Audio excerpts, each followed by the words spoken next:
अगले ही पल उसने अपना फोन निकाला और अपना लाइव अकाउंट खोल दिया। अगली सुबह मेरे दोस्त लाओ गुई ने लगातार मैसेज करके मुझे जगा दिया। फोन खोला तो देखा वांग बाडान और मू शिंगवान फिर से हॉट सर्च में थे। खबर थी कि दोनों साथ रह रहे हैं और शायद जल्द ही शादी करने वाले हैं। रात की लाइव स्ट्रीम में वांग बाडान वही कपड़े पहने हुए था और शर्माते हुए कह रहा था कि पिछली रात वह मू शिंगवान के घर था। उसकी बातों से सब कुछ बेहद संदिग्ध लग रहा था। लेकिन जैसे ही मैं वीडियो ध्यान से देखने लगा, सारे ट्रेंडिंग पोस्ट अचानक गायब हो गए। तभी वांग बाडान ने एक नई तस्वीर पोस्ट की। उसने लिखा था, आज धूप बहुत अच्छी है और वह उससे भी बेहतर है।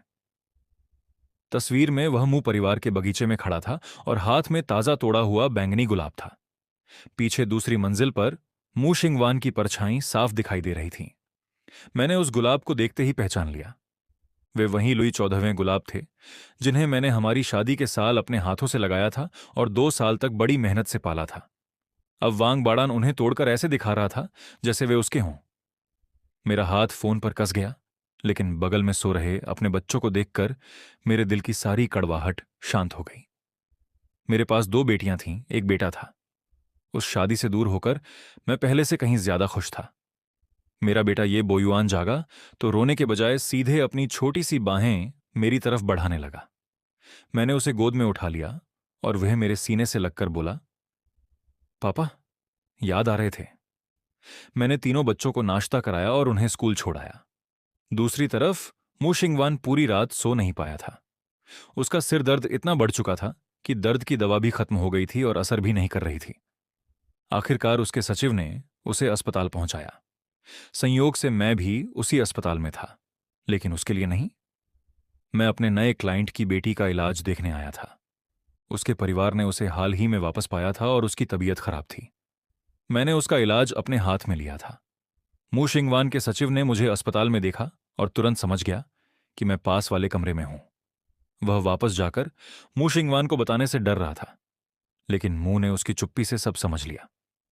थोड़ी देर बाद सचिव ने मुझे रोककर कहा, सर, मुंह की हालत बहुत खराब है, आप एक बार उनसे मिल लीजिए। मेरे दिल में एक पल के लिए हलचल हुई, लेकिन पिछली रात की वांग बाढ़ान वाली लाइव स्ट्रीम याद आते ही मेरा दिल फिर कठोर हो गया। मैंने शांत आवाज में कहा, आपने गलत आदमी को बुलाया है। उसे तकलीफ है तो वांग बाडान को बुलाइए। मैं अब उसका पूर्व पति हूं। मैं वहां से चला गया और घर जाकर बेटे के साथ समय बिताया। फिर शाम को बेटियों को लेने स्कूल पहुंचा। दोनों बेटियां मुझे देखते ही दौड़कर अपने छोटे भाई ये बोयुआन के पास पहुंची। बेटे के हाथ में 3 स्ट्रॉबेरी तांगुलू थे। वह गर्व से दोनों बहनों के साथ उन्हें बांटने लगा। तभी मू शिंगवान की ठंडी आवाज पीछे से आई, तुम बच्चों को ये जंक फूड क्यों खिला रहे हो? मैंने उसकी तरफ देखा तक नहीं, बस बच्चों के सिर पर हाथ फेर कर कहा, कुछ नहीं होगा, थोड़ा खा लो, घर जाकर दांत साफ कर लेना। बेटे ने एक स्ट्रॉबेरी मुझे खिलाई, फिर वही स्ट्रॉबेरी मुंह शिंगवान की तरफ बढ़ा दी। उसने अनजाने में उसे खा लिया। बच्चा तुरंत गंभीर होकर बोला, पापा को परेशान मत करना, और दौड़कर मेरे पास वापस आ गया। बच्चों के चले जाने के बाद मैं मू शिंगवान से अकेले में बात करने पेड़ के नीचे गया। मैंने कहा, कुछ समय तक बच्चे मेरे साथ रहेंगे। उसने तुरंत मना कर दिया और कहा कि उसने बच्चों के लिए कई क्लासेस भी तय कर रखी हैं। मैंने ठंडे स्वर में कहा, वे अभी सिर्फ 6 साल के हैं। वह चुप हो गया तो मैंने सीधी बात कही, तुम बच्चों को वापस ले जाना चाहते हो तो ले जा सकते हो, लेकिन पहले अपने घर के उस कीड़े को साफ करो। मू शिंगवान तुरंत समझ गया कि मैं वांग बाडान की बात कर रहा हूं। वो उसका बचाव करने वाला था, लेकिन मैंने उसे रोक दिया। शियाओटिंग और शियाओ शियू मेरी बेटियां हैं। मैं उनका पिता हूं। मैं दोबारा उन्हें जहर खाकर अस्पताल में बेहोश पड़ा हुआ नहीं देखना चाहता। इसमें मेरी कोई गलती नहीं है। मेरी बेटियों के जहर दिए जाने के दिन याद आते ही मेरा शरीर कांप उठा। मैंने ठंडे स्वर में कहा, मुझसे सुन लो, मैं अपने बच्चों को हत्यारे के साथ कभी नहीं रहने दूंगा। मेरी बात सुनकर मुशिनवान भड़क गई। वह मेरे सामने आकर बोली कि अगर वांग बाधान सच में दोषी निकला तो वह उसका बचाव नहीं करेगी, लेकिन बिना पक्के सबूत के किसी को दोषी नहीं ठहराया जा सकता। मैं गुस्से से हंस पड़ा। सबूत तुम्हारे सामने है, फिर भी तुम उसे निर्दोष मान रही हो। क्या तुम उसे पसंद करते करते इतनी अंधी हो चुकी हो?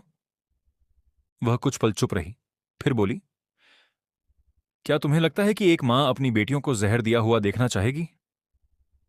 मैंने बेरुखी से कहा, कौन जाने। तभी उसका पुराना सिरदर्द फिर शुरू हो गया। उसने माथा दबाया और उसका चेहरा दर्द से सफेद पड़ने लगा। मैं बच्चों को लेकर जाने लगा और कहा, बच्चे अभी मेरे साथ रहेंगे। जब तुम वांग बाधान को ठीक से संभाल लोगी तब हम बात करेंगे। लेकिन जैसे ही मैं उसके पास से गुजरा, उसने अचानक मेरी कलाई पकड़ ली। अगले ही पल उसका पूरा शरीर मेरी तरफ झुक गया और उसका सिर मेरे कंधे पर आ गिरा। मैं उसे संभालते हुए पीछे हटा और मेरी पीठ पेड़ से जा लगी। मैंने उसकी नब्ज जांची। बहुत कमजोर थी।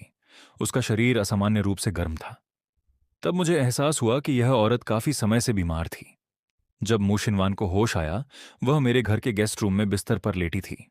उसके शरीर और सिर पर कई पतली चांदी की सुइयां लगी थीं। वह उठने की कोशिश कर रही थी। तभी दरवाजा थोड़ा खुला। सबसे पहले छोटा ये बोयुआन दूध की बोतल लेकर अंदर झांका। उसके पीछे ये शियू और ये टिंग भी धीरे धीरे अंदर आईं। अपनी मां को इस हालत में देखकर दोनों बेटियां तुरंत मुझे बुलाने दौड़ गईं और मुझसे अपनी मां को ठीक करने की विनती करने लगीं। बोयुआन वहीं बिस्तर पर बैठकर दूध पीता रहा और उत्सुकता से सुइयों को देखता रहा। मैं अंदर आया और धीरे धीरे उसकी सारी सुइयां निकालने लगा। बच्चों ने घबराकर पूछा, मम्मी ठीक हो जाएंगी? मैंने कहा, हाँ, चिंता मत करो, बस सोने दो, ठीक हो जाएंगी। लेकिन येटिंग फिर भी परेशान थी। उसने धीरे से पूछा, पापा, क्या आज मम्मी हमारे साथ यहीं सो सकती हैं? मैं उनके साथ रहना चाहती हूं। शिव भी तुरंत बोली, मैं भी मम्मी के साथ सोऊंगी। दोनों बेटियों की उम्मीद भरी आंखों को देखकर मैं उन्हें मना नहीं कर पाया। मैंने कहा, अगर तुम्हारी मम्मी खुद चाहेंगी तो वह यहां रह सकती हैं। मुझे उम्मीद थी कि मूशिनवान तुरंत मना कर देगी, लेकिन उसने अचानक सिर हिलाकर हां कर दी। बच्चे खुशी से उछल पड़े। वाह, अब हम पापा, मम्मी, बहनों और छोटे भाई के साथ रहेंगे। बच्चों के कमरे में जाने के बाद मैंने उसे देखा और पूछा, तुमने बच्चों को यहां रहने की इजाजत क्यों दी? उसने मेरी बात काटते हुए कहा, क्या इसलिए कि तुम मुझे पसंद नहीं करते, मुझसे नफरत करते हो और अपनी बेटियों को भी मुझसे दूर रखना चाहते हो? मैं कुछ नहीं कह सका।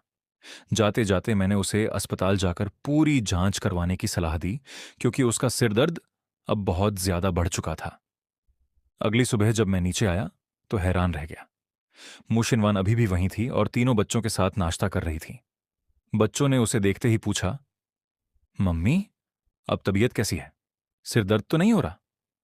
शिव ने मासूमियत से पूछा, मम्मी, अगर आप बीमार हैं तो क्या आप आज स्कूल से छुट्टी लेकर घर पर आराम कर सकती हैं? मैं टीचर को फोन कर दूंगी। तभी मेरा फोन बजा और मैं बाहर चला गया। वापस आया तो दोनों बेटियां स्कूल के लिए तैयार थीं। शिव ने अचानक मूशिनवान का फोन उठाया और अपनी टीचर को फोन कर दिया, मम्मी बीमार हैं, इसलिए आज उन्हें आराम चाहिए। आप मत आइए, मम्मी पापा के घर पर हैं। इसके बाद वह दौड़कर मेरे पास आई और मेरा पैर पकड़ लिया। पापा, क्या मैं आज स्कूल नहीं जाऊं? मैं मम्मी की देखभाल करना चाहती हूं। मैंने प्यार से उसके सिर पर हाथ रखा। मम्मी की देखभाल करने के लिए घर पर लोग हैं, तुम दोनों को स्कूल जाना चाहिए। वह उदास होकर बोली, लेकिन मैं पापा और छोटे भाई के साथ रहना चाहती हूं और मम्मी की देखभाल भी करना चाहती हूं। मैंने उसे समझाया, पहले स्कूल जाओ। अगर मम्मी की तबीयत खराब हुई तो वह अस्पताल जाएंगी। तुम्हारे लौटने तक शायद वह बिल्कुल ठीक हो चुकी होंगी। शिव ने पूछा, सच? मैंने मुस्कुराकर सिर हिलाया। हाँ हाँ, डॉक्टर उन्हें कुछ इंजेक्शन देंगे और वह जल्दी ठीक हो जाएंगी। बोयुआन ने तुरंत दोनों हाथ उठाकर खुशी से कहा, 10 इंजेक्शन। ये टिंग ने मासूमियत से पूछा, मम्मी को कूल्हे वाला इंजेक्शन भी लगेगा? मैं अपनी हंसी रोक नहीं पाया, जबकि मूशिनवान का चेहरा शर्म और गुस्से से बिल्कुल काला पड़ गया। दोनों बेटियों को स्कूल भेजने के बाद मुझे लगा कि अब मूशिनवान जरूर चली जाएगी, लेकिन वह वापस गेस्ट रूम में गई और फिर से बिस्तर पर लेट गई। तभी सेक्रेटरी लैपटॉप और दस्तावेज लेकर अंदर आया। उसने बताया कि दोनों बेटियों ने फोन करके कहा था कि मूशिंगवान आज मेरे घर आराम कर रही है, इसलिए वह कंपनी के जरूरी कागज लेकर आया है। मैंने हाउसकीपर से पूछा तो उसने बताया कि मूशिंगवान नाश्ते के बाद गेस्ट रूम में चली गई थी। तभी मेरी नजर सेक्रेटरी के हाथ में पड़े बैग पर गई। इसमें भी दस्तावेज हैं? वह मुस्कुराया, नहीं, इसमें मुजोंग के बदलने के कपड़े हैं। मू शिंगवान कमरे से बाहर आई, बैग और दस्तावेज लिए, और वापस अंदर चली गई। मैं नहाने के बाद सोऊंगी, दोपहर के खाने के लिए मत बुलाना। मैं कुछ समझ पाता, उससे पहले सेक्रेटरी भाग चुका था। कुछ देर बाद मू शिंगवान ने वही नाइट गाउन पहन लिया जो मैंने कभी उसके लिए खरीदा था, लेकिन उसने कभी नहीं पहना था। बाद में वही कपड़ा उसके दूसरे आदमी के पास दिखाई दिया था। उसे देखते ही मुझे गुस्सा आ गया। मैंने व्यंग्य से कहा, क्या मुझों के पास अब अपने वर्तमान प्रेमी के लिए नाइट गाउन खरीदने के पैसे भी नहीं हैं? या कपड़े बदलकर पहनना आपकी कोई खास पसंद है? मू शिंगवान ने भौहें सिकोड़कर कहा, आज मैंने तुम्हें कुछ नहीं किया। अगर कोई शिकायत है तो सीधे कहो। मैं जाने लगा, लेकिन उसने मेरा रास्ता रोक लिया। तुमने अभी क्या कहा? पूर्व पति का खरीदा नाइट गाउन वर्तमान प्रेमी को दिया? अपनी बात पूरी करो। मैंने कहा, जानना है तो उस आदमी की लाइव स्ट्रीम देख लेना। मैं जाने लगा तो उसने मेरी कलाई पकड़ ली। तुम मेरे सामने नहीं बताना चाहते, लेकिन मुझे किसी दूसरे आदमी की लाइव स्ट्रीम देखने को कह रहे हो? मैंने उसका हाथ झटक कर उसके नाइट गाउन का कॉलर खींच दिया। तभी उसके गले के नीचे कई छोटे लाल निशान दिखाई दिए। मैंने ठंडे स्वर में पूछा, मुंह मैडम, ये किस तरह का शौक है? उसका चेहरा बदल गया। रुको। वह बाथरूम में चली गई। जब वापस आई तब तक मैं जा चुका था। वह मेरा पीछा करना चाहती थी, लेकिन 4 बॉडीगार्ड सीढ़ियों पर खड़े थे। मुशिंगवान ने उन्हें देखकर समझ लिया कि मैंने उससे बचने के लिए सुरक्षा लगाई थी। असल में वह सिर्फ यह देखने आई थी कि बच्चे मेरे घर में खुश हैं या नहीं, लेकिन पहले ही दिन उसे मेरे सामने सफाई देनी पड़ गई। तभी उसके फोन पर कॉल आई। दूसरी तरफ वांग था। कल रात तुम घर क्यों नहीं आई? आज रात आओगी? मैंने कुछ नए व्यंजन सीखे हैं, तुम्हारे और बच्चों के लिए बनाना चाहता हूं। मू शिंगवान ने ठंडे स्वर में कहा, तुम्हें यह सब करने की जरूरत नहीं है। वांग बोला, मैं दिल से करना चाहता हूं। तलाक के बाद बच्चों के पास पिता नहीं है। इन 2 सालों में मैं। मू शिंगवान ने उसे रोक दिया। मिस्टर वांग, मैंने तुम्हें अपने घर में सिर्फ इसलिए रहने दिया क्योंकि 2 साल पहले तुमने मेरी बेटी की जान बचाई थी। मैं तुम्हारी मदद करूंगी, लेकिन इसके अलावा मैं तुम्हें कुछ नहीं दे सकती। वांग की आंखें लाल हो गईं। इन 2 सालों में साथ रहने के बाद भी तुम्हारे मन में मेरे लिए कुछ नहीं है?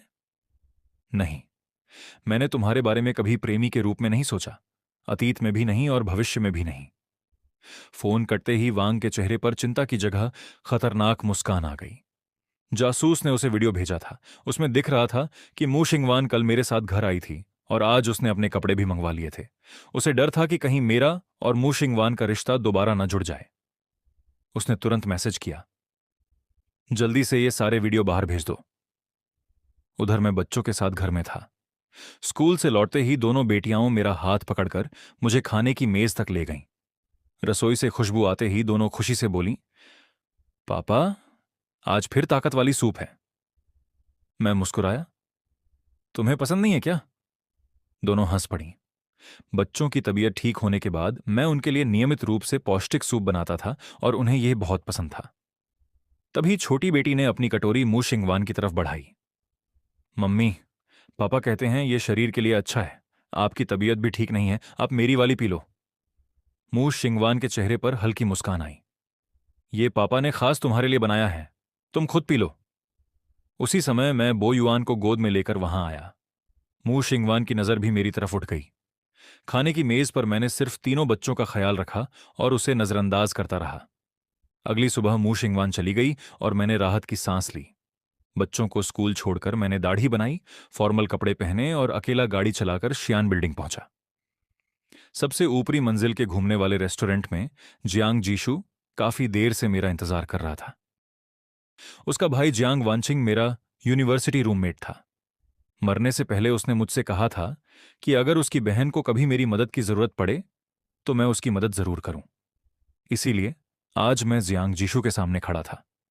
वह मुझे देखते ही गिड़गिड़ाने लगा, चेन भाई, प्लीज मेरी मदद कर दीजिए। मुझे पता है कि आप जियान लैब के लोगों को जानते हैं। उसकी बात सुनने के बाद मैंने पूछा, जिस लड़के को तुमने धोखा दिया, जो तुमसे बचने के लिए मरना चाहता था, क्या तुम्हें लगता है कि वह सच में जागना चाहेगा? जियांग जीशु का चेहरा सफेद पड़ गया। चेन भाई, मैं बस चाहता हूं कि वह जिंदा रहे। मैंने ठंडे स्वर में कहा, अगर तुम्हें पता था कि वह तुम्हारे साथ नहीं रह सकता तो फिर तुमने उसके साथ धोखा क्यों किया? वह चुप हो गया। मैंने कहा, मैं उसे बचाऊंगा, लेकिन सिर्फ तुम्हारे भाई की वजह से। वह तुरंत खुश हो गया। धन्यवाद चेन भाई। मैंने उसकी तरफ देखा। लेकिन आज से हमारे बीच कोई रिश्ता नहीं रहेगा। आगे से मुझसे संपर्क मत करना। मैं जाने लगा तो वह पीछे भागा। चेन भाई, मुझे कैसे पता चलेगा कि वह जागा या नहीं? मैंने रुक कर कहा, अगर वह मर गया तो कोई तुम्हें खबर देगा। अगर कोई संपर्क नहीं करता तो समझ लेना कि वह जिंदा है और वह तुमसे मिलना नहीं चाहता। इसकी वजह तुम खुद जानते हो। वह मेरा हाथ पकड़कर बोला, प्लीज मुझे ब्लॉक मत करना, कभी कभी बस एक मैसेज कर देना। उसे नहीं पता था कि जियान लैब का असली संस्थापक मैं ही था। तभी लिफ्ट का दरवाजा खुला और सामने मू शिंगवान खड़ी थी। उसकी नजर सीधे मेरे हाथ पर पड़े जियांग जीशु के हाथ पर गई। वह ठंडे स्वर में बोली, क्या कर रहे हो? जियांग जीशु जैसे मेरा बचाव करना चाहता था, लेकिन मैंने उसे अपने पीछे कर दिया। मू शिंगवान ने यह देखा और शायद समझी कि मैं उसकी रक्षा कर रहा हूं। मैंने बस कहा, कुछ नहीं। लिफ्ट नीचे जाने लगी और जियांग जीशु फिर भी मुझसे माफी मांगता रहा। मैंने उन सभी लोगों से रिश्ता खत्म कर दिया है, मुझे एक और मौका दे दो। लेकिन मैंने उसे नजरअंदाज कर दिया और घर चला गया। बेटे को सुलाने के बाद मैं कमरे से बाहर निकला तो मू शिंगवान दरवाजे पर खड़ी थी। उसने कहा, मैं तुम्हें चेतावनी देने आई हूं। जियांग जीशु की निजी जिंदगी बहुत खराब है। 1 महीने पहले उसके बॉयफ्रेंड ने उसकी वजह से आत्महत्या करने की कोशिश की थी। मैंने कहा, मैं उससे सिर्फ उसके भाई का एहसान चुकाने गया था। मैं उस लड़के को बचाना चाहता हूं। अस्पताल में उसकी जांच के बाद मैं उसके इलाज के बारे में सोच रहा था। शायद मुझे खोया हुआ देखकर मुशिंगवान को लगा कि मैं किसी दूसरी औरत के बारे में सोच रहा हूं। उसने अचानक पूछा, क्या हमारी शादी का प्रमाण पत्र भी तुम्हें रोक नहीं सकता? मैं हैरान होकर बोला, कौन सा प्रमाण पत्र? मुझे समझ आया कि वह फिर से गलतफहमी में थी। मैंने सफाई देना भी जरूरी नहीं समझा। मैंने बस कहा, एक कप कॉफी की बात है, इतनी परेशानी क्यों? तभी मेरे फोन पर एक जरूरी कॉल आई। कॉल सुनते ही मुझे समझ आ गया कि मामला जिंदगी और मौत का है। मुझे तुरंत जियान लैब जाना था। मैंने लाओ गुई को हेलीकॉप्टर तैयार करने को कहा और घर की सुरक्षा के लिए 2 गुने बॉडीगार्ड लगा दिए। अगले दिन मूशिंग वान ने अपनी दोनों बेटियों को स्कूल छोड़ा और अचानक मेरे बेटे बो युआन के बारे में सोचकर घर लौट आई। बो युआन ने दरवाजे की आवाज सुनकर सोचा कि मैं वापस आ गया हूं। वह खुशी से दौड़ा, लेकिन सामने मूशिंग वान को देखकर उसका चेहरा उतर गया। मूशिंग वान उसके सामने बैठी और बोली, बो युआन, क्या तुम आंटी के साथ कंपनी चलोगे? आधे घंटे बाद वह उसे गोद में लेकर कंपनी की प्राइवेट लिफ्ट से बाहर निकली। जैसे ही असिस्टेंट ने बच्चे को देखा, उसकी आंखें फैल गईं। कुछ ही देर में पूरे कंपनी ग्रुप में खबर फैल गई, मुजोंग एक छोटे बच्चे को गोद में लेकर ऑफिस आई हैं। बच्चे की आंखें और नाक तो मुजोंग जैसी हैं। सच में दोनों बिल्कुल एक जैसे लगते हैं। कहीं ये मुजोंग का दूसरा बच्चा तो नहीं? उधर ऑफिस में कुछ ऐसा हुआ जिसकी किसी ने कल्पना भी नहीं की थी। मू शिंगवान ने पहली बार छोटे बो युआन को अपनी गोद में बैठा रखा था। ऑफिस में उसके लिए ढेर सारे नए खिलौने पड़े थे और उसकी साफ सुथरी डेस्क पर बो युआन की बनाई हुई चीजें सजी थीं। यहां तक कि उसके महंगे सूट पर एक कार्टून बैज भी लगा था। खेलते खेलते बो युआन उसके पास आया और मासूमियत से बोला, नींद आ रही है? उसने अपने बिखरे बालों की तरफ भी इशारा किया। मू शिंगवान की ठंडी आंखें तुरंत नरम पड़ गईं। उसने बेहद प्यार से उसके बाल ठीक किए। जब बो युआन उसकी गोद में सो गया, तब उसने देखा कि बच्चा उसकी शर्ट को ठीक वैसे ही पकड़कर सो रहा था जैसे उसके पिता कभी करते थे। मू शिंगवान ने उसे सावधानी से आराम करने वाले कमरे में सुलाया, लेकिन बो युआन ने उसकी शर्ट नहीं छोड़ी। मजबूर होकर वह भी उसके पास लेट गई और धीरे धीरे उसकी पीठ थपथपाती रही। फिर भी उसे चिंता थी, इसलिए उसने ऑफिस की निगरानी वाली स्क्रीन खोल ली और बो युआन को देखते हुए मीटिंग में चली गई। मीटिंग शुरू हुई तो उसका ध्यान बार बार स्क्रीन की तरफ जा रहा था। तभी एक मैनेजर ने बताया कि कंपनी का मुनाफा अनुमान से 2 करोड़ कम रह गया है। मू शिंगवान का चेहरा तुरंत ठंडा पड़ गया। मैनेजर झांग, मुझे इसका जवाब चाहिए। 3 दिन में समस्या हल नहीं हुई तो अपना पद खुद छोड़ देना। कमरे में सन्नाटा छा गया। तभी असिस्टेंट एक नंगे पैर छोटे बच्चे को गोद में लेकर अंदर आया। मुजोंग, छोटा साहब जाग गए हैं, रोते हुए आपको ढूंढ रहे हैं। सभी लोग सोच रहे थे कि मू शिंगवान उसे डांटकर बाहर भेज देगी, लेकिन अगले ही पल उसका पूरा रवैया बदल गया। उसने तुरंत रोते हुए बो युआन को गोद में लिया और अपनी गोद में बैठा लिया। बो युआन ने मीटिंग में बैठे गंभीर चेहरों को देखा और अचानक एक प्यारी सी मुस्कान दे दी। पूरा कमरा उसकी मासूमियत से पिघल गया। मू शिंगवान ने फिर से सबकी तरफ देखा। जारी रखो। उसने एक हाथ से बच्चे को संभाला और दूसरे हाथ से रिपोर्ट पर कई प्रस्तावों को खारिज कर दिया। सभी प्रस्ताव दोबारा तैयार करो, आज रात जमा करो। अगर यही तुम्हारी क्षमता है तो अपनी जगह किसी और को दे दो। तभी बो युआन ने एक कैंडी उसके मुंह में डाल दी। मीठा स्वाद महसूस होते ही मू शिंगवान ने नीचे देखा। बो युआन मुस्कुराकर बोला, गुस्सा मत करो। उसने उसके सीने पर हाथ फेरते हुए उसे शांत किया। मू शिंगवान का गुस्सा सच में खत्म हो गया। ठीक है, परसों जमा करना। वह बो युआन को लेकर कमरे से बाहर चली गई। पीछे मौजूद लोग उस बच्चे के बारे में बातें करने लगे। क्या वह मुजोंग का बेटा है? लेकिन तभी स्क्रीन पर अचानक एक खबर दिखाई दी। शेंग युआन ग्रुप की सीईओ का वैवाहिक जीवन खतरे में, पूर्व पति और तीसरे व्यक्ति से जुड़ा विवाद। पूरे कमरे में सन्नाटा छा गया। उधर सेक्रेटरी तुरंत मू शिंगवान के ऑफिस में पहुंचा और उसे वीडियो दिखाया। मू शिंगवान ने वीडियो देखते ही पहचान लिया। यह वही होटल का वीडियो था जिसे उसने 4 साल पहले पूरी तरह हटवा दिया था। वीडियो में मैं होटल में जाता हुआ और एक दिन बाद बाहर निकलता हुआ दिखाई दे रहा था। मू शिंगवान की आंखें गहरी हो गईं। तभी बो युआन ने उसका ध्यान खींचा। उसने सिर्फ 4 शब्द कहे, इसे तुरंत हटा दो। उधर मैं भी लगातार 24 घंटे ऑपरेशन करने के बाद बेहद थका हुआ बाहर आया था। मेरा असिस्टेंट काफी देर से कुछ कहना चाहता था। आखिर मैंने पूछा, क्या बात है? उसने मुझे इंटरनेट पर चल रही खबर दिखाई। मैंने सिर्फ एक नजर डाली और कहा, मैं इसे संभाल लूंगा, तुम लैब पर ध्यान दो। फिर मैंने 4 साल से बंद एक नंबर पर फोन किया।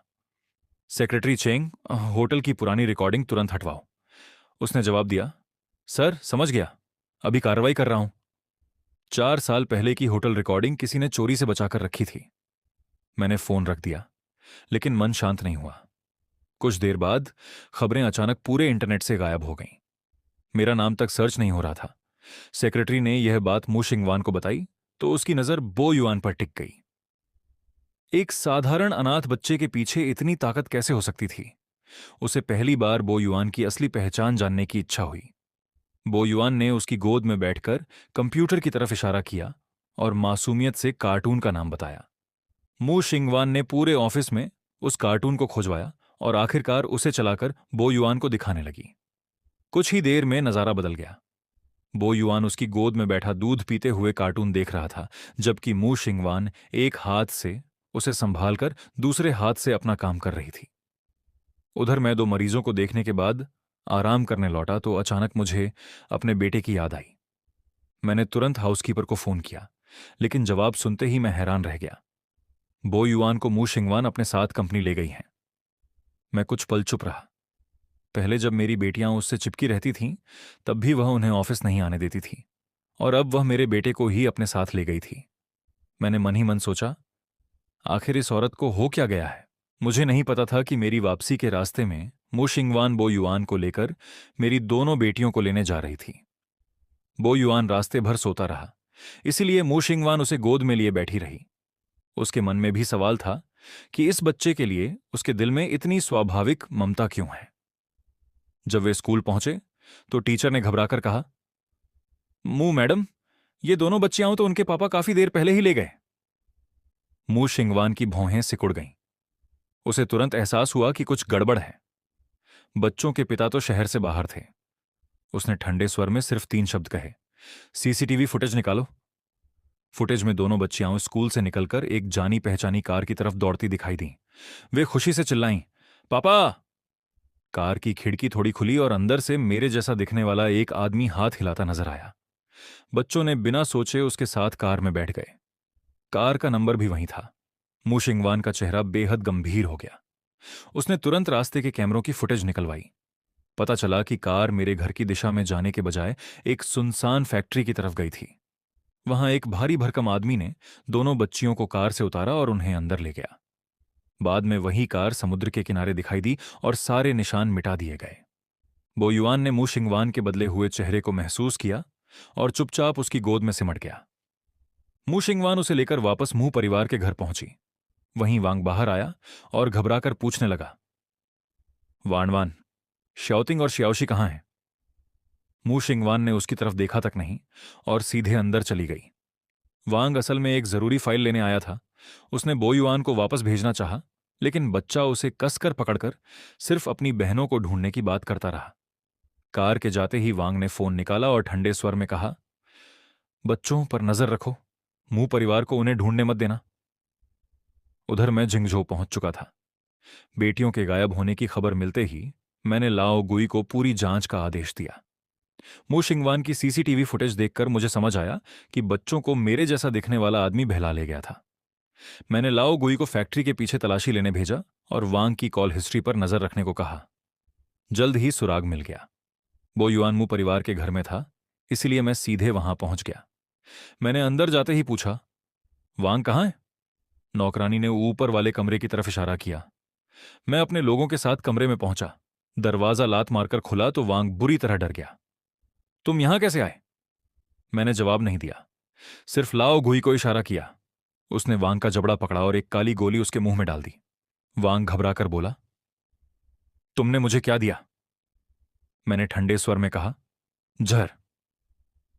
कुछ ही पल में उसके सीने में तेज दर्द शुरू हो गया। वह चीखा, मुझे इसका इलाज दो।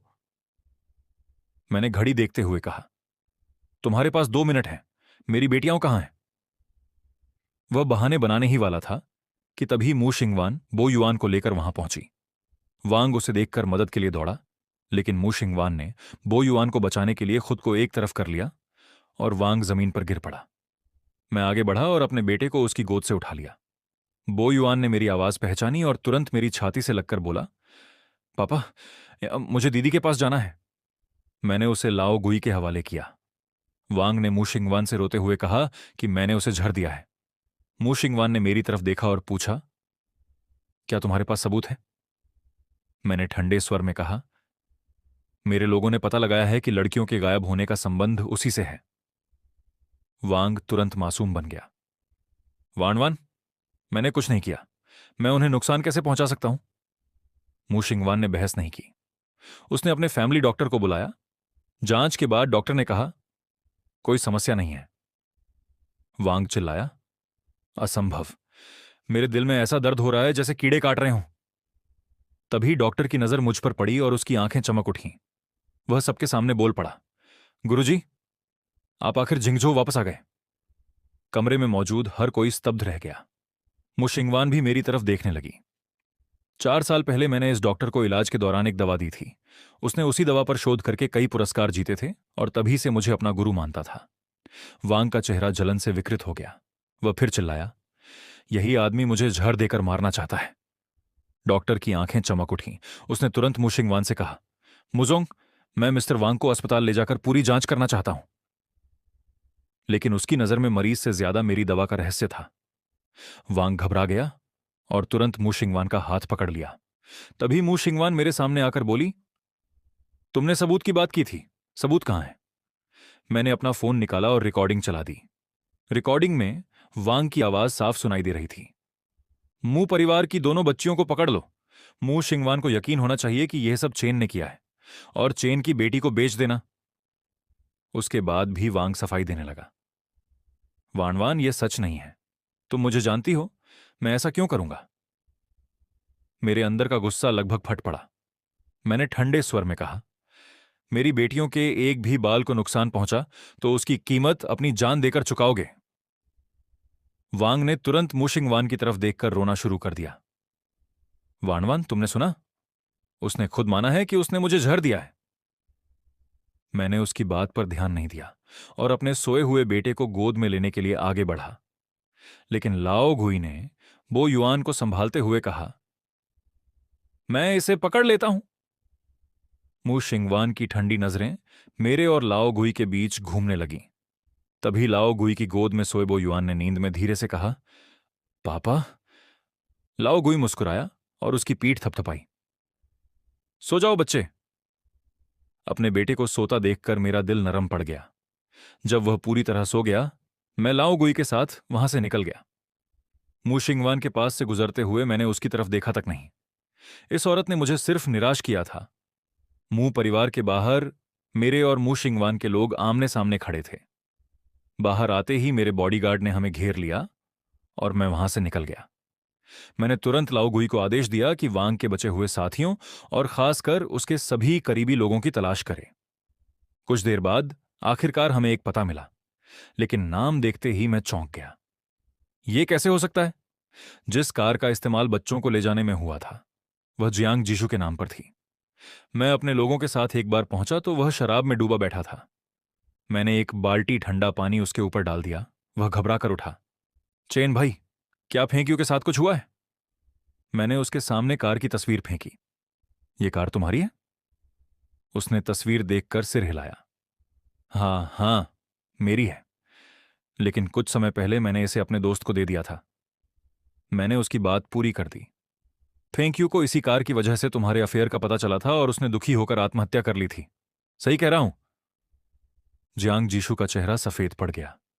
मैंने फोन उसकी तरफ बढ़ाया। उसने कॉल करके वांग बोहड़ों को बुलाया, क्योंकि इन सब का मास्टरमाइंड वही था और यह कार भी उसी ने ली थी। उसके आते ही, अब बताओ, आज शाम 4 बजे तुम कहां थे? मैं घर पर था। मैंने उसकी गर्दन पकड़ ली। मैं कोई दयालु इंसान नहीं हूं, आखिरी मौका है। 4 बजे तुमने क्या किया? वह डरकर भी झूठ बोलता रहा। मुझे छोड़ दो, मुझे सच में कुछ नहीं पता। मैंने शांत स्वर में कहा, ठीक है, फिर आगे बढ़ते हैं। अचानक उसके शरीर पर अजीब निशान उभरने लगे और वह दर्द से चीखने लगा। आखिरकार वह टूट गया। बच्चे, शहर के बाहर लोरी गांव में! लाओ गुई ने तुरंत लोगों को वहां भेज दिया। वह रोते हुए कबूल करने लगा। वांग के लोगों ने मुझे 20 लाख नहीं, सिर्फ 20,000 दिए थे। मेरी मां अस्पताल में है। उन्होंने कहा था कि अगर मैंने मदद की तो पैसे देंगे। मैं मजबूर था। मैंने उसके आंसू देखकर हल्की सी हंसी। तुम्हें लगता है कि झूठी कहानी सुनाकर माफी मिल जाएगी? तुम जियांग जीशु नहीं हो। फिर मैंने उसका पूरा सच उजागर कर दिया। तुम अनाथ थे। लोरी गांव के एक दंपति ने तुम्हें पाला। पढ़ाई खत्म होते ही तुमने अपने बीमार पालक पिता के इलाज के पैसे चुरा लिए। बाद में तुम्हारी पालक मां को भी वांग के परिवार को बेच दिया। वह डर से जमीन पर कांपने लगा। जियांग जीशु भी यह सुनकर स्तब्ध रह गया। वह कभी इसी झूठी कहानी पर भरोसा करके उसके लिए फेंक यू से झूठ बोलता रहा था। तभी लाओ गुई ने मेरे कान में कुछ कहा। पता मिल गया। मैंने सिर हिलाया और तुरंत निकलने का आदेश दिया। वह आदमी मेरी टांग पकड़कर गिड़गिड़ाया। आपने कहा था कि मुझे दवा का इलाज देंगे। मैंने उसे लात से दूर किया। इलाज यही है कि आज की रात किसी तरह गुजारो। वह घबराकर पूछने लगा, और अगर मैं रात नहीं निकाल पाया तो? मैंने ठंडे स्वर में कहा, तो मर जाना। मैं पीछे मुड़कर भी नहीं देखा। जब मैं लोरी गांव पहुंचा, लाओ गुई ने पहले ही जगह साफ कर दी थी। मेरी दोनों बेटियां, ये तिंग और ये शियायु, बॉडीगार्ड की गोद में थीं। दोनों गहरी नींद में थीं और साफ लग रहा था कि उन्हें कोई दवा दी गई थी। उन्हें देखकर मेरी आंखें लाल हो गईं। मैंने तुरंत लाओ गुई को बोयुआन को लेने वापस भेजा और दोनों बेटियों को लेकर जीआन लैब जाने का फैसला किया। मुझे खुद जांच करनी थी कि उनके शरीर में दी गई दवा से कोई नुकसान तो नहीं हुआ। हेलीकॉप्टर तैयार हो गया, लेकिन जैसे ही मैं बच्चियों को लेकर उसमें बैठने वाला था, एक काली मेबैक तेजी से वहां आकर रुकी। मूशिंगवान कार से उतरी और सीधे मेरी तरफ बढ़ी। उसने बच्चियों को गोद में लेने की कोशिश की, लेकिन मैंने तुरंत एक कदम पीछे हटकर उन्हें और कसकर पकड़ लिया। मैंने व्यंग्य से कहा, शेंगयुआन ग्रुप की सीईओ होकर भी बच्चों को ढूंढने की क्षमता मुझसे कम निकली। उसने मेरी बात का जवाब नहीं दिया। उसकी नजर सिर्फ बच्चियों पर थी। श्याओतिंग और शियाओशी ठीक है? मैंने गुस्से में कहा, अगर तुमने मुझे रोका तो शायद ठीक नहीं रहेंगी। उसकी नजर हेलीकॉप्टर पर गई। यह जीआन लैब का विशेष विमान था, लेकिन वह पीछे नहीं हटी। उसने दृढ़ स्वर में कहा, मैं उनकी मां हूं। तुम हर बार मुझे बच्चों से दूर नहीं कर सकते। चेन, मैं भी इन दोनों से उतना ही प्यार करती हूं। वह मेरे सामने आकर बोली, या तो बच्चों को मेरे हवाले करो या मुझे अपने साथ ले चलो। उसकी आंखों में कोई संदेह नहीं था। बच्चियों को जल्द इलाज दिलाने के लिए मैंने आखिरकार सिर हिलाया और उसे हेलीकॉप्टर में चढ़ने दिया। तभी एक आदमी सुरक्षा घेरा तोड़कर दौड़ता हुआ आया। वह वांग था। उसकी शर्ट अस्त व्यस्त थी और आंखें पूरी तरह लाल थीं। उसने हेलीकॉप्टर में बैठी मू शिंगवान को देखते हुए कांपती आवाज में पुकारा, शिंगवान, तुम मुझे छोड़कर नहीं जा सकती। मैंने उस आदमी को देखकर ठंडी हंसी हंसी और मू शिंगवान से कहा, मू शिंगवान, तुम्हारा प्यारा छोटा भाई तुम्हें लेने आया है। देखो कितना बेचारा बन रहा है। क्या तुम इसे छोड़कर जा पाओगी? मू शिंगवान ने पीछे मुड़कर भी नहीं देखा। इसे वापस ले जाओ। फिर उसने मेरी तरफ देखकर कहा, चेन, अभी बहस करने का समय नहीं है। हमारी बेटियों की सुरक्षा सबसे जरूरी है। अचानक उसने मेरे मुड़े हुए शर्ट के कॉलर को ठीक किया। उसकी अचानक बढ़ी नजदीकी से मैं कुछ पल के लिए ठिठक गया। हेलीकॉप्टर के पंखों की आवाज पूरे माहौल में गूंज रही थी। मैं अपनी दोनों बेटियों को लेकर एक तरफ बैठ गया। लगातार भागदौड़ और तनाव से शरीर पूरी तरह थक चुका था, लेकिन फिर भी मैंने बच्चियों को कसकर पकड़े रखा। नींद आने लगी तो महसूस हुआ कि किसी ने अपनी ठंडी खुशबू वाली लंबी कोट मेरे ऊपर डाल दी है। वह मू शिंगवान की कोट थी। जब हम जियान लैब पहुंचे, बच्चियों को तुरंत विशेष मेडिकल विमान में ले जाया गया। कुछ देर बाद दोनों बच्चियां जागीं। उनके चेहरे पीले पड़ चुके थे और सांसें बेहद कमजोर थीं। लैब की मेडिकल टीम पहले से तैयार थी। मुख्य असिस्टेंट ने मेरे सामने झुककर कहा, सब तैयार है। फिर उसने मुझे गंभीरता से संबोधित किया, प्रोफेसर ये कृपया मेरे साथ आइए। मुशिंगवान की आंखें अचानक फैल गईं। उसे पहली बार पता चला कि मैं सिर्फ लैब का निवेशक नहीं, बल्कि यहां की मुख्य तकनीक का जिम्मेदार व्यक्ति भी था। बच्चियों को ऑब्जर्वेशन रूम में ले जाया गया। मू शिंगवान अंदर जाना चाहती थी, लेकिन असिस्टेंट ने उसे रोक दिया। मुनुशी, कृपया बाहर इंतजार करें। मैंने सफेद कोट पहना, हाथ साफ किए और खुद मशीनों के सामने खड़ा हो गया। लैब के बाकी डॉक्टरों ने बच्चियों को देखा, फिर मेरी तरफ देखा और तुरंत समझ गए। प्रोफेसर, ये आपकी दोनों बेटियां हैं। मैंने जवाब नहीं दिया। मेरी नजर सिर्फ स्क्रीन पर थी। जब आखिरकार ब्लड रिपोर्ट सामने आई, मेरा पूरा शरीर जैसे बर्फ बन गया। असिस्टेंट का चेहरा भी बदल गया। यह वही नई दवा है जो बच्चों के नर्वस सिस्टम को नुकसान पहुंचाती है। शीशे के दूसरी तरफ डॉक्टर ने मू शिंगवान को बताया, मुनुशी, सौभाग्य से बच्चे समय पर पहुंच गए। अगर आधे घंटे और देर होती तो उनके दिमागी विकास को स्थायी नुकसान हो सकता था। यहां तक कि वे मानसिक रूप से विकलांग भी हो सकती थीं। मू शिंगवान का चेहरा सफेद पड़ गया। उसने अंदर मेरी तरफ देखा। मेरी आंखों में उसके लिए सिर्फ गुस्सा था। मैं बाहर आया और उसका कॉलर पकड़कर उसे दीवार से लगा दिया। मू शिंगवान, यही है तुम्हारा तथाकथित संरक्षण। मैंने फोन निकाला और फैन जियान की रिकॉर्डिंग चला दी। रिकॉर्डिंग में उसने खुद कबूल किया था कि उसने बच्चियों को दवा दी थी और यह सब वांग के परिवार की योजना थी। जहरीली दवा भी उन्हें वहीं से मिली थी। मू शिंगवान चुपचाप पूरी रिकॉर्डिंग सुनती रही। उसकी आंखों में पहली बार सदमा दिखाई दिया, लेकिन उसने खुद को संभालते हुए कहा, मैं इस मामले की पूरी सच्चाई खुद पता करूंगी। अगर वांग और उसके परिवार ने यह किया है तो मैं उन्हें नहीं छोड़ूंगी। मैं व्यंग्य से हंसा। जांच करोगी? वह तुम्हारा बचपन का प्यारा भाई है। सालों पहले तुमने उसी के लिए मुझसे तलाक लिया था। अब क्या तुम सच में उसके खिलाफ जाओगी? वह थकी हुई आवाज में बोली, तुम साफ चाहते हो कि मैं उसका पक्ष न लूं। फिर ऐसी बातें करके हम दोनों को परेशान क्यों कर रहे हो?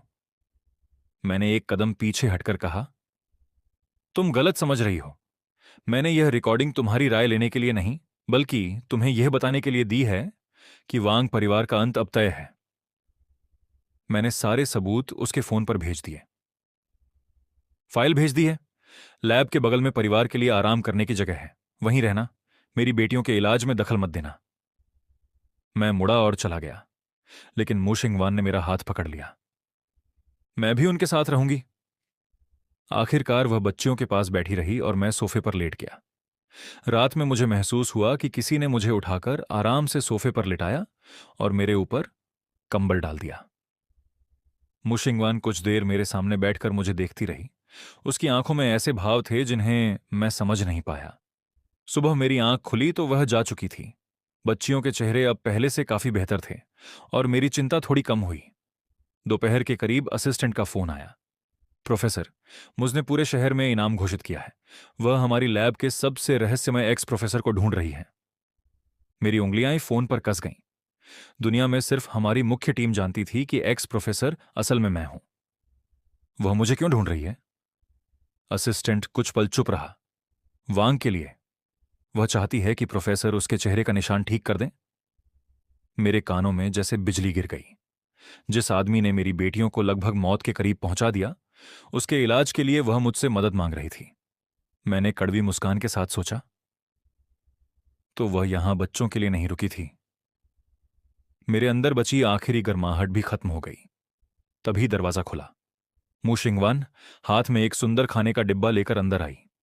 जाग गए? आओ कुछ खा लो। मैंने उसकी तरफ देखे बिना कहा, रख दो, मेरा मन नहीं है। उसका हाथ कुछ पल हवा में रुका, फिर उसने चुपचाप डिब्बा मेज पर रख दिया। कमरे में भारी खामोशी छा गई। तभी अचानक अस्पताल के बिस्तर से हल्की आवाज आई। मेरी दोनों बेटियां लगभग एक साथ जाग गईं। आसपास का माहौल देखते ही उनकी आंखों में डर भर गया और आंसू बहने लगे।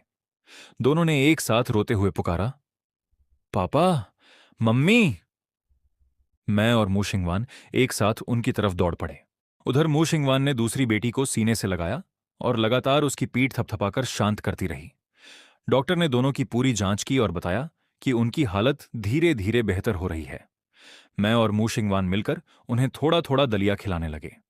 अगले कई घंटे हमने उस भयानक अपहरण का जिक्र तक नहीं किया, बस चुपचाप अपनी बेटियों की देखभाल करते रहे। लेकिन असली परेशानी रात में शुरू हुई। दोनों बच्चियों को बार बार तेज बुखार आने लगा। वे नींद में डरकर चीखतीं और पसीने से पूरी तरह भीग जातीं। मैं और मू शिंगवान पूरी रात उनके पास लगे रहे। गर्म पानी से तौलिया भिगोकर शरीर पोंछते, कपड़े बदलते और तापमान कम करने की कोशिश करते रहे। आखिरकार दोनों गहरी नींद में सो गईं। तब तक हम दोनों भी पूरी तरह थक चुके थे। मेरी शर्ट पसीने से पीठ से चिपक गई थी। मैंने कॉलर के 2 बटन खोल दिए। मू शिंगवान की हालत भी कुछ ऐसी ही थी। दोनों बच्चियां इतनी असुरक्षित महसूस कर रही थीं कि हम में से किसी के जरा सा हिलने पर दूसरी भी जाग कर रोने लगती थी। और यह लैब मेरी निजी जगह थी। इसकी सुरक्षा इतनी कड़ी थी कि मेरी अनुमति के बिना कोई अंदर नहीं आ सकता था। मू शिंगवान के असिस्टेंट ने साफ कपड़े भेजे, लेकिन उन्हें बाहरी सुरक्षा द्वार पर ही रोक दिया गया। मैंने 2 जोड़ी कपड़े मंगवाए और एक जोड़ी मू शिंगवान को दे दी। उसने ढीले ग्रे कपड़े पहन लिए। रोज की कठोर सीयों जैसी छवि के बजाय वह कुछ नरम लग रही थी। वह धीरे धीरे अपने गीले बाल सुखा रही थी ताकि बच्चियां न जागें। मैं पास वाले कमरे में जाने ही वाला था कि उसने अचानक पूछा, क्या तुम इस प्रोफेसर को जानते हो? मैं रुक गया और उसकी तरफ देखा। मैंने इनकार नहीं किया। वह सीधे मुद्दे पर आई। मुझे तुरंत समझ आ गया कि बात उसी वांग आदमी की है। उसने सुना है कि एस प्रोफेसर ने एक नई दवा बनाई है जो उसके चेहरे का निशान ठीक कर सकती है। मैंने ठंडी हंसी हंसी। नहीं, मुशिंगवान ने समझाने की कोशिश की। उसने कभी शियाओशी को बचाया था। उसके चेहरे का निशान भी उसी वजह से। मैंने उसे बीच में ही रोक दिया। मैं चाहता हूं कि वह मर जाए। मेरी आवाज में गुस्सा साफ था। उसने दूसरों का परिवार तोड़ा, मेरी बच्चियों को नुकसान पहुंचाया और उन्हें ऐसी दवा दी जो उनकी याददाश्त तक मिटा सकती थी। उसने जो किया है उसकी सजा उसे मिलेगी। मैंने उसकी तरफ देखकर कहा, चाहे तुम्हारे और उसके बीच पुराना रिश्ता हो या तुम अब भी उसके लिए कुछ महसूस करती हो, मैं उसे नहीं छोड़ूंगा। मेरे वकील उसकी गिरफ्तारी की प्रक्रिया शुरू कर चुके हैं। अब उसे जेल जाते देखना। मू शिंगवान वहीं खड़ी रह गई। मैंने कहा, याद रखना, तुम यहां सिर्फ इसलिए हो क्योंकि तुम मेरी बेटियों की मां हो। किसी ऐसे आदमी के लिए मुझे परेशान मत करो। मैं जाने लगा, लेकिन उसने मेरा हाथ पकड़ लिया। बस मुझे प्रोफेसर से मिलवा दो, बाकी मैं खुद संभाल लूंगी। मैं तुम्हें परेशानी में नहीं डालूंगी। मैंने उसका हाथ झटक दिया। यह भी नहीं हो सकता। जिसने मेरी बेटियों को नुकसान पहुंचाया है उसे इसकी कीमत चुकानी ही होगी। मू शिंगवान ने गहरी सांस ली। तुम्हारी बेटियों के मामले की मैं भी जांच करवा रही हूं, लेकिन तुम्हारे पास मौजूद सबूतों की पुष्टि अभी बाकी है। सिर्फ तुम्हारी बात के आधार पर उसे दोषी नहीं ठहराया जा सकता। उसके शब्द मेरे लिए किसी थप्पड़ से कम नहीं थे। उसे मुझ पर भरोसा नहीं था। मैं अचानक मुड़ा और बाथरूम में चला गया। पेट खाली था, फिर भी उल्टी होती रही। आखिर सिर्फ खट्टा पानी ही बाहर आया। मैंने ठंडे पानी से अपना चेहरा धोया और खुद को शांत करने की कोशिश की। बाहर मूशिंगवान मेरी हालत देखकर चुप खड़ी रही। मैं कमजोर कदमों से बाहर आया। अचानक पेट में तेज दर्द उठा और मैं झुककर पेट पकड़कर खड़ा हो गया। उसका ठंडा चेहरा पहली बार घबरा गया। फिर से खून तो नहीं निकल रहा? उसे अपनी बात का एहसास हुआ और वह पीछे हट गई। लेकिन मैं पहले ही अपनी आखिरी ताकत खो चुका था। मैंने हाथ उठाकर उसे दूर जाने का इशारा करना चाहा, लेकिन उंगली तक नहीं हिला पाया। आंखों के सामने अंधेरा छा गया। गिरने से पहले मैं एक हल्की ठंडी खुशबू वाली बाहों में जा गिरा और आखिरी बार मुझे मूशिंगवान की घबराई हुई आवाज सुनाई दी। जब मेरी आंख खुली तो सामने मेरा असिस्टेंट खड़ा था। प्रोफेसर, आप आखिर जाग गए? मेरी जूनियर तुरंत पास आकर बोली, भाई, आपने तो डरा ही दिया। आपने मुझे अपनी खास एक्यूपंक्चर तकनीक अभी सिखानी है, इतनी जल्दी मरना मत। पास खड़े लोगों ने तुरंत उसका मुंह बंद कर दिया। चुप, ऐसी बातें मत करो।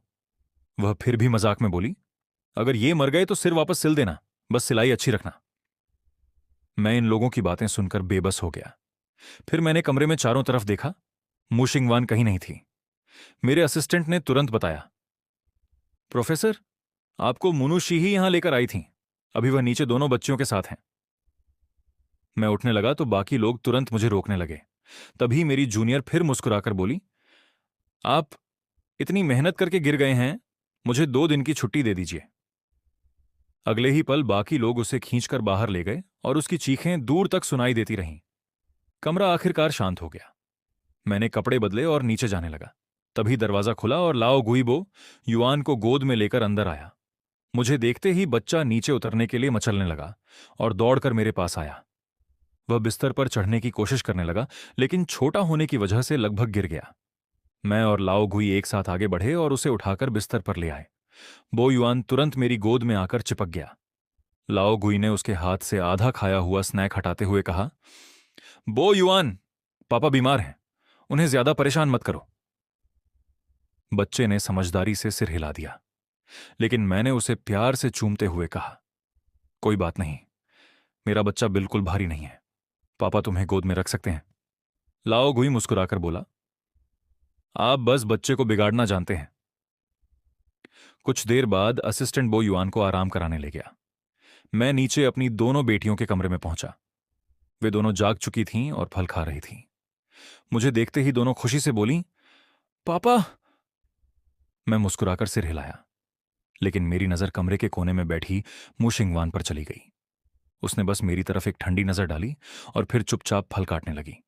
उसके शरीर से पहले से भी ज्यादा ठंडापन महसूस हो रहा था, जैसे मेरे सामने एक बर्फ की दीवार खड़ी हो। मैं दोनों बच्चों के पास बैठ गया। शियाओटिंग, शियाओ शियू, अब कहीं दर्द तो नहीं हो रहा? ये टिंग ने सिर हिलाया और कांटे पर फल लेकर मेरे मुंह के पास किया। पापा, मम्मी ने जो फल काटे हैं बहुत मीठे हैं। ये शियू ने भी अपनी बहन की तरह मुझे फल खिलाया। कुछ देर बच्चों के साथ रहने के बाद मैंने म्यू शिनवान से बाहर चलने को कहा और बच्चों के लिए कार्टून चला दिया। बाहर गलियारे से दोनों बच्चे साफ दिखाई दे रहे थे। उनके शांत होते ही मैंने उसकी तरफ देखा। किंडरगार्टन की छुट्टियां आने वाली हैं। बाकी कुछ दिनों की छुट्टी लेकर मैं बच्चों को अपने साथ सी देश ले जाऊंगा। मैंने बहुत सोचकर यह फैसला लिया है। वांग बाड़ान के म्यू परिवार में रहने के बाद मुझे डर है कि बच्चों को तीसरी बार नुकसान पहुंच सकता है। मैंने उसकी आंखों में देखते हुए पूछा, तुम हमेशा कहते हो कि मैं वांग बाड़ान को निशाना बनाता हूं, लेकिन कभी सोचा है क्यों? वह चुपचाप मेरी बात सुनती रही। पढ़ाई और काम में तुम हमेशा सबसे आगे रही हो, लेकिन प्यार के मामले में तुम्हारी समझ बेहद कमजोर है। वांग बाड़ान तुम्हारी नजर में बिल्कुल मासूम है, लेकिन क्या तुमने कभी सोचा है कि प्यार इंसान के अंदर कितने अंधेरे विचार पैदा कर सकता है? उसने धीमे से पूछा, तुम कहना क्या चाहते हो? हमारी 5 साल की शादी रही है। शियाओटिंग और शियाओ शियू मेरे भी बच्चे हैं और तुम्हारे भी। तुम्हारे परिवार में दौलत और सत्ता के लिए अपनों को धोखा देने वाले मामले तुमने कम नहीं देखे। म्यू परिवार की दौलत इतनी ज्यादा है कि अगर वांग बाड़ान खुद लालची न भी हो तो उसके भविष्य के बच्चे के लिए वह कुछ भी कर सकता है। वह उलझन में बोली, लेकिन उसके बच्चे का मुझसे क्या संबंध है? मैं पूरी तरह निरुत्तर हो गया। क्या तुम अब भी मानती हो कि तुम दोनों के बीच कोई गलतफहमी या भावना नहीं है? वह हैरान होकर बोली, हां, नहीं तो क्या? तभी मेरा सहायक दौड़ता हुआ आया और मेरे कान में कुछ कहा। मेरा चेहरा अचानक बदल गया। मैंने म्यू शिनवान से कहा, इस बात पर अच्छी तरह सोच लेना, और उसके साथ चला गया। जब मैं रात में बच्चों के कमरे में लौटा, दोनों सो चुके थे, लेकिन म्यू शिनवान वहां नहीं थी। तभी बालकनी से आवाज आई। वह पतले कपड़ों में ठंडी रात में खड़ी थी। मैंने दरवाजा खोलकर पूछा, दोपहर वाले सवाल का जवाब क्या है? वह कुछ देर ठंडी हवा में खड़ी रही, फिर बोली, मैं मान सकती हूं कि बच्चे छुट्टियों में तुम्हारे साथ रहें, लेकिन मेरी एक शर्त है। मैंने पूछा, क्या? उसने मुश्किल से कहा, एक्स प्रोफेसर से वांग बाडान के चेहरे का इलाज करवाने में मेरी मदद करो। मैं मन ही मन हंस पड़ा। आखिर वही हुआ जिसकी मुझे उम्मीद थी। ठीक है, मैं मानता हूं। इतना कहकर मैं वहां से चला गया। कुछ देर पहले म्यू शिनवान ने एक कमरे में जियान तोंग को देखा था। यहां तक कि म्यू परिवार भी इस प्रयोगशाला तक नहीं पहुंच सकता था। इसीलिए एक ही जवाब था, मैं। उसने मेरा पहला प्यार जियान तोंग का नाम सुना था और देखा था कि उसका नाम सुनते ही मेरा चेहरा बदल गया था। उधर मैं सोफे पर बैठा थकान से अपनी आंखें दबा रहा था। जियान तोंग कई महीनों से बेहोश थी, लेकिन अभी अभी उसकी उंगली हिली थी। जांच में पता चला कि उसके दिमाग की गतिविधियां तेज हो रही थीं। यह अच्छा संकेत था। मैंने तुरंत दवाओं की मात्रा बदली और इलाज की नई योजना बनाई। काम पूरा करके लौटा तो देखा कि मेरा बेटा सहायक के साथ आराम से सो रहा था। मैं भी थककर सोफे पर ही सो गया। पता नहीं कितनी देर बाद म्यू शिनवान वापस आई। उसकी ठंडी खुशबू मेरे पास आते ही वह कुछ पल के लिए ठिठक गई, जैसे हमारी शादी के पुराने 5 साल उसकी आंखों के सामने लौट आए हों। मैंने नींद में आंखें खोलीं और उसे देखकर अनजाने में कहा, पत्नी। मेरे होंठों पर हल्की मुस्कान थी, क्योंकि सपने में मैं उसे कई थप्पड़ मार चुका था। लेकिन म्यू शिनवान वहीं जम गई।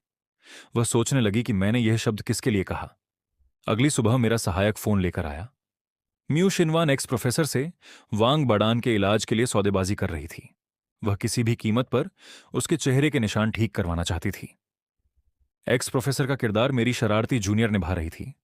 वह पहले से जानती थी कि म्यू शिनवान और मेरा रिश्ता क्या था। उसने ठंडे स्वर में कहा, म्यू मैडम, आपकी 2 बेटियां अभी इलाज में हैं और आपको किसी दूसरे आदमी की दवा की इतनी चिंता है? म्यू शिनवान ने कहा, यह मेरा निजी मामला है। मेरी जूनियर हंस पड़ी। मैं आपके बच्चों का इलाज कर रही हूं तो सिर्फ चेन की वजह से, पैसे के लिए नहीं। हमारे पास पैसे की कोई कमी नहीं है। म्यू शिनवान ने पूछा, तुम उसे बचाने के लिए क्या चाहती हो? मेरी जूनियर ने मुस्कुराकर कहा, मैं तुम्हारे 3 सवालों के जवाब चाहती हूं और मुझे सच्चा जवाब चाहिए। पहला, तुम दवा मांग रही हो या प्यार? दूसरा, तुमने उसके 5 साल बर्बाद किए, क्या तुम्हें कभी अलग होने का पछतावा हुआ? और तीसरा, अगर चेन येन और वांग बडान दोनों समुद्र में गिर जाएं और तुम सिर्फ एक को बचा सको, तो किसे बचाओगी? यहां तक कि फोन पर सब सुन रहा मैं भी सन्न रह गया। क्या आखिरी सवाल सच में जरूरी था? म्यू शिनवान ने आखिर जवाब दिया, मुश्किल नहीं है। मेरे दिल की धड़कन तेज हो गई। मैं जानना चाहता था कि हमारे 5 साल उसके लिए कभी मायने रखते थे या नहीं।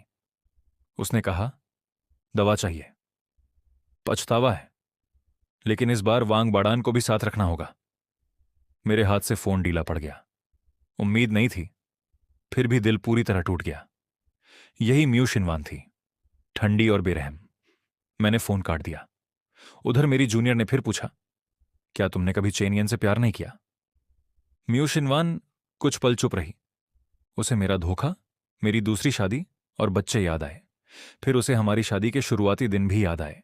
उसने जवाब नहीं दिया, बल्कि मेरी जूनियर से मेरे और उसके रिश्ते के बारे में पूछ लिया।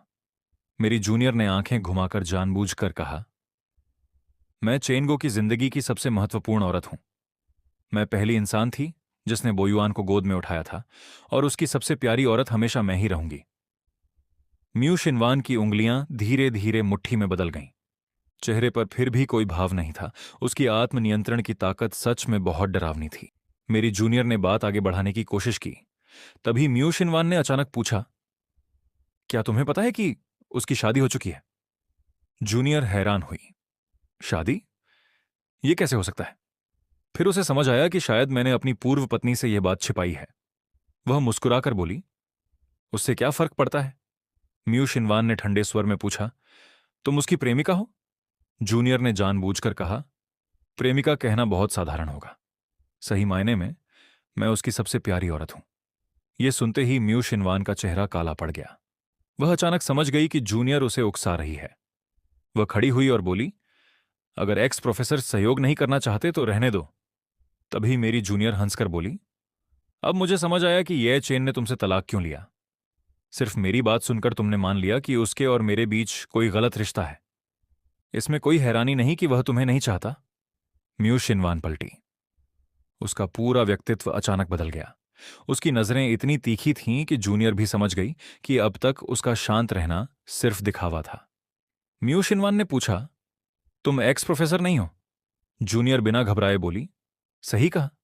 असली एक्स प्रोफेसर मेरी सीनियर हैं। उनके पास तुम्हारे जैसे आदमी के प्रेमी का इलाज करने का समय नहीं है।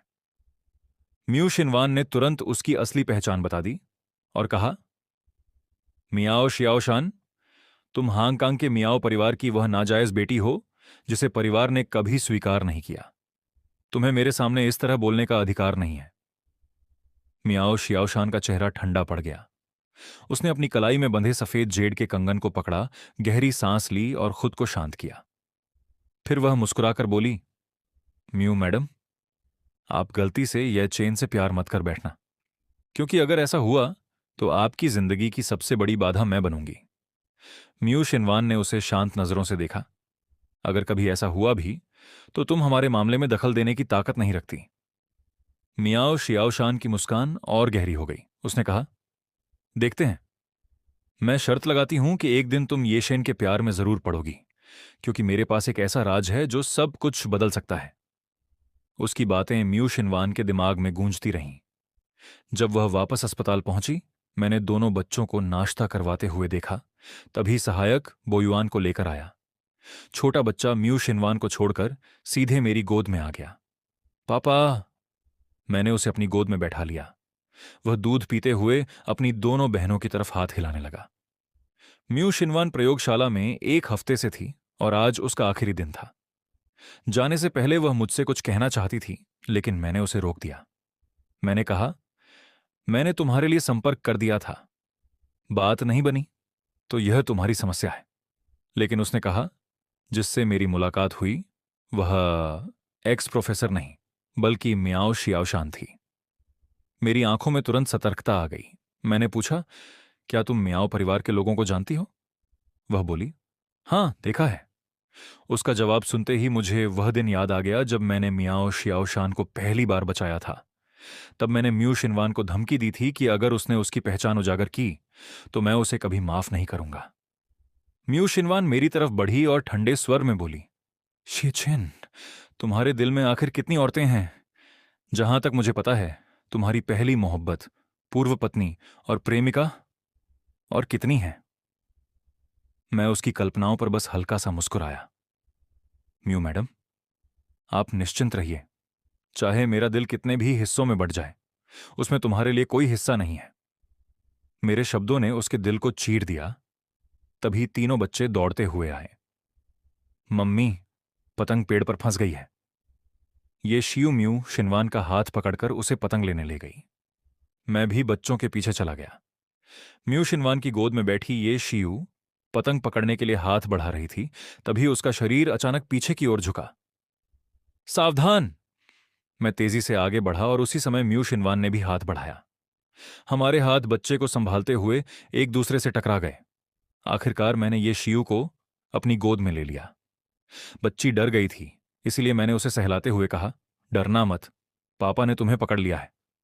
म्यू शिनवान ने हमें छोड़ दिया, लेकिन यह शियू बार बार हमारी तरफ देखने लगी, जैसे उसे अभी मिली गर्माहट छोड़ना अच्छा नहीं लग रहा था। बच्चों की खुशी के लिए हम दोनों ने उनके साथ पतंग उड़ाई। फिर बच्चे आंखों पर पट्टी बांधकर पकड़म पकड़ाई खेलने लगे। ये शियू ने म्यू शिनवान का नीला स्कार्फ मांगा। फिर वह मेरे पास दौड़ी और बोली, पापा, इससे अपनी आंखें बांध लो। मैंने स्कार्फ लिया। कुछ देर बाद मैं आंखों पर उसी स्कार्फ की पट्टी बांधे बच्चों को ढूंढ रहा था। उनकी हंसी से मुझे उनका स्थान समझ आ रहा था। आखिर में सिर्फ ये शियू बची। हवा चली और मुझे उसकी पहचान वाली खुशबू महसूस हुई। मैं मुस्कुराया और हाथ बढ़ाते हुए बोला, शियू, पापा ने तुम्हें पकड़ लिया। लेकिन जैसे ही मैंने सामने वाले हाथ को पकड़ा, मुझे एहसास हुआ कि कुछ गलत है। वह हाथ बच्चे का नहीं था। मैंने आंखों से स्कार्फ हटाया और सामने देखा। मेरे सामने मियाओ शियाओ शान थी, जो मुस्कुराकर मुझे देख रही थी। चेनगो, देखो तुम्हें कौन मिला है। मेरी नजर धीरे धीरे नीचे गई और एक चमकती हुई आंखों की जोड़ी पर टिक गई। वह जियान तोंग थी। मेरे पीछे म्यू शिनवान ये शियू को पकड़े खड़ी थी। उसका चेहरा बेहद ठंडा था और उसकी नजरें व्हील चेयर पर बैठी जियान तोंग पर टिक गईं। जियान तोंग अभी अभी होश में आई थी। उसने कमजोर आवाज में कहा, ये शेन, बहुत समय हो गया। मैंने हाथ में पकड़ा स्कार्फ कसकर थामा और मुस्कुराकर कहा, हां, बहुत समय हो गया। जियान तोंग, उसने पूछा, तुम्हें सब पता है? मैंने सिर हिलाया। तुम्हारे पिता ने मुझे तुम्हें यहां लाने को कहा था। वह काफी देर चुप रही, फिर धीरे से सिर्फ 3 शब्द बोली, धन्यवाद। 6-7 साल बाद हमारी मुलाकात में सिर्फ एक अजीब सी दूरी बची थी। लेकिन म्यू शिनवान की नजर में यह सब कुछ अलग था। मेरी पहली मोहब्बत से मेरी अचानक हुई मुलाकात। तभी यह शियू की आवाज आई, मम्मी, आपने मुझे बहुत कसकर पकड़ रखा है। म्यू शिनवान ने अपनी पकड़ ढीली कर दी, लेकिन उसकी नजर अब भी जियान तोंग पर टिकी थी। दोनों औरतों की नजरें मिली। बिना एक शब्द बोले उनके बीच एक खामोश मुकाबला शुरू हो चुका था। शिनवान को हमारी शादी की पहली रात याद आ गई। उस रात उसने बालकनी से जियान तोंग को हमारी तरफ देखते हुए देखा था। तब उसने उसे गंभीरता से नहीं लिया था, लेकिन बाद में उसी औरत ने उसकी शादी को बड़ा झटका दिया। तभी बोयुआन येतिंग का हाथ छोड़कर मियाओ शियाओशान की तरफ दौड़ा और चिल्लाया, बुआ! वह उसकी गोद में कूद गया और उसके गाल पर किस करते हुए बोला, बुआ, याद आया? मियाओ शियाओशान हंसकर बोली, बोयुआन, तुमने बहुत खाना शुरू कर दिया है। बुआ अब तुम्हें उठा भी नहीं पा रही। बोयुआन मासूमियत से बोला, डरो मत, बुआ कमजोर है। मियाओ शियाओशान तुरंत अवाक रह गई। वह बोयुआन को लेकर मुशिनवान के पास गई और बोली, हेलो मू मैडम, मेरा नाम मियाओ शियाओशान है। मैं बोयुआन की बुआ हूं। फिर उसने दोनों बच्चियों से कहा, मैं तुम्हारे पापा की छोटी बहन हूं, तुम मुझे भी बुआ कह सकती हो। मुशिनवान ने उसे ठंडी नजरों से देखा और उसका चेहरा तुरंत गंभीर हो गया। मैंने बोयुआन को उसकी गोद से लेकर कहा, हर बार बुआ से ऊपर उठवाने की जिद करता है, बहुत शरारती हो। बोयुआन मेरी गर्दन से लिपटकर हंसने लगा। कुछ देर बाद मैं तीनों बच्चों को लेकर कमरे में लौट आया। मुशिनवान भी चुपचाप हमारे पीछे आती रही। मुझे नहीं पता था कि उसने पहले ही हमारी प्रयोगशाला की लोकेशन पता कर ली थी। जाने से पहले उसने दोनों बेटियों को देखा और मेरी तरफ आखिरी बार नजर डाली। उसकी निगाह ने मुझे ऐसा महसूस कराया जैसे कोई शिकारी मुझे देख रहा हो। उसके जाने के बाद ही मैंने राहत की सांस ली। लेकिन प्रयोगशाला से बाहर निकलते ही उसके सेक्रेटरी ने घबराकर कहा, मू मैडम, वांग बादान के साथ कुछ हो गया है। वे तुरंत जिंगझो अस्पताल पहुंचे। वांग बादान का चेहरा खरोंचों और खून से भरा था। मू शिनवान को देखते ही वह रो पड़ा। वानवान, मेरा चेहरा पूरी तरह बर्बाद हो गया। अगले ही पल खबर फैल गई कि मू शिनवान उसे इलाज के लिए विदेश लेकर गई है।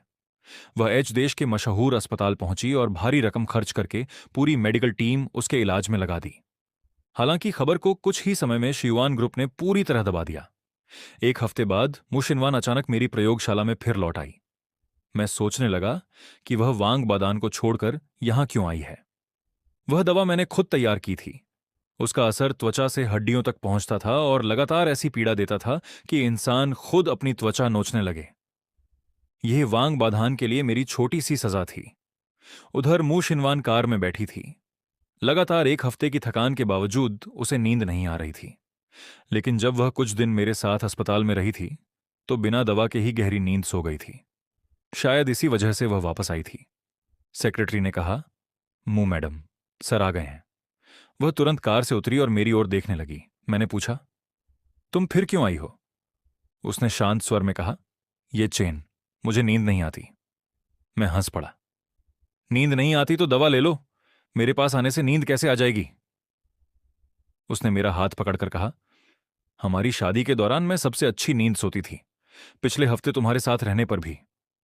मैंने तुरंत कहा, हम साथ नहीं रह रहे थे, हम सिर्फ बच्चों की देखभाल कर रहे थे।